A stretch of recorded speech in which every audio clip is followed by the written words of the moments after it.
Now, Groundwork Collective, their CEO, Mbali Ntuli, joins us for a little bit more on this one.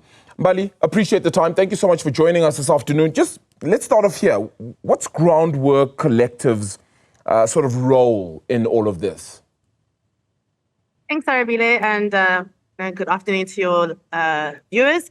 As Groundwork Collective, a very big part of the work that we do is around civic education. And with that is obviously making sure that the public understands the political system, what's happening, so that we can have a far more diverse and participatory-based democracy. We also do a lot of work in the observation space. So in the last elections, we were making sure that somebody was watching the political parties and the IEC and making sure that just from an independent, non-partisan aspect, that citizens could be involved in their democracy. So our work really has civil society to make sure that whatever's coming up, we're able to inform people across the country and especially on the ground who are not always in these rooms to understand what's going to be happening. And as you know, there's so many other different acts and structures and bills that are happening that are going to really affect our democracy. Yeah. So we don't want anyone to wake up after the local municipal elections or the next national elections feeling that they didn't know enough information about what was coming.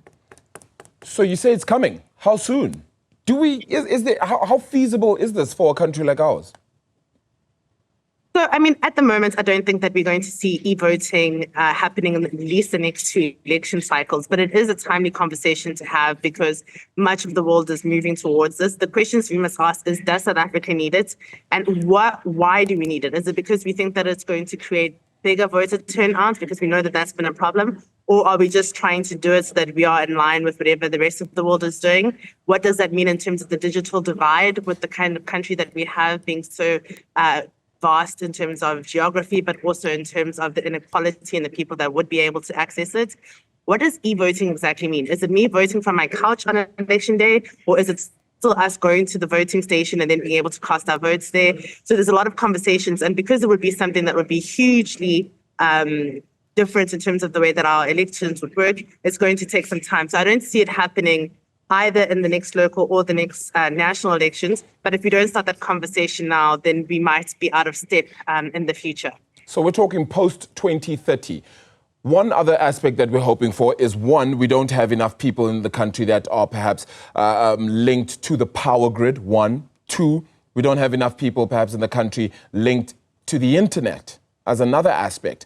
And then the education part that you're definitely a part of is going to be very crucial and important. Do you think we can do all of that in, the next 5-6 years? I think that it's going to have to be something that is implemented in a phased approach. There's no way that we can expect that if we couldn't get our civic education to be at the level that we needed it to be for the last 30 years, that we immediately think that it's going to happen in the next 5. And we saw what happened in our last elections in 2024 when there was mass confusions around the 3 ballot paper system, around where people could geographically vote or not. So I think that what's really been identified is that civic education needs to become something that is more widespread in our country, using the media, civil society organizations, the IEC, corporates, because we really left it to be just in the air for the last 30 years, and it's come back to bite us. And we also see with our counterparts in other countries that have just had their elections that civic education has led to so much or lack of civic education has led to so much misinformation and disinformation, allowing for their democracy to really become unstable. And if we don't want to see that, we're going to have to focus on it as well as focusing on making sure that people are literate, and well as making sure that when we get to it, there's a stage where everyone can access it equally. Otherwise, I can already tell you there's already going to be pushback from political parties, and we've seen that in some of the comments that have come from political parties, that they're worried that their particular voters, particularly ones that are in peri-urban or rural areas, would be vastly disenfranchised if this came into effect almost all at once, or before we've made sure that the civic education portion is done correctly. Yeah, that civic education portion feels like the most important and the most difficult one to perhaps get right, because there's going to be so many question marks around what if people don't know how to use the technology, and when they get it wrong, you might have more spoiled ballots than previous. You may have less people voting than before. So many aspects to this conversation. There's also the fact that it's technology, right? So it becomes prone or has the ability to be hacked. How do we then get into that? I mean, does that mean we need to be hiring the most sophisticated technological groups in order to be able to stop it from being hacked as well?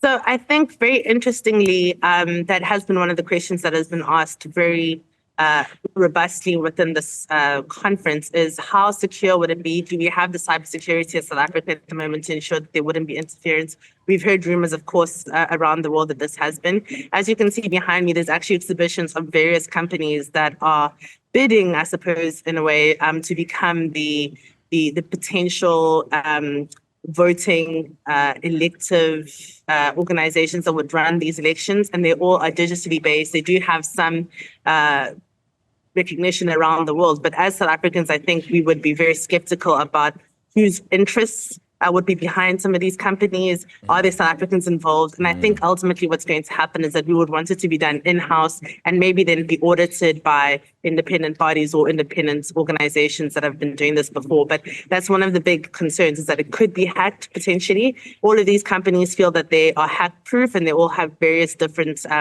ways of saying that they can do that. But I know that in our country we're a skeptical country in that sense. And until we feel completely confident, I can't see that people will accept the results. But I think that maybe even a hybrid model could be something that could be utilized. So, you could go to the station, make sure that you vote electronically, get it in, and then be able to see the ballots actually corresponds to what you said, and then go and put the ballots in a typical ballot box. So there's lots of things that we can consider as a country, I think. But yeah, that's a big concern for sure. Costing is going to be another big one. Yes, and we know that in 2 days we'll be sharing the budgets, and I'm pretty sure that the budget will not include the kind of cost-effective, or at least the ability for us to pursue e-voting as much as we'd like. I think that the IEC has also been defunded over the last sort of 5 years, more than in the years before that. And so unless the IEC is also given more money to be able to take on this work, again, it becomes just far too costly, because the start-up amounts of costs we heard today in the conference are huge for even countries with far bigger economies than ours. And in some cases, they don't feel have really given them the rewards of what they expected. In some cases, they've tried to implement it in a phased approach, but even there, it has been quite a cost. And I think the last one I heard was that it would just cost about 60 million just to have a feasibility study on it. So the costing implications will be quite big.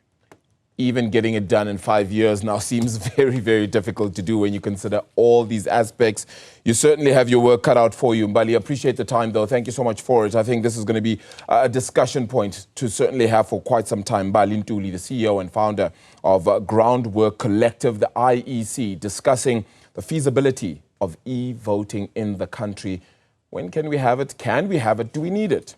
All of those aspects, then, of electronic voting.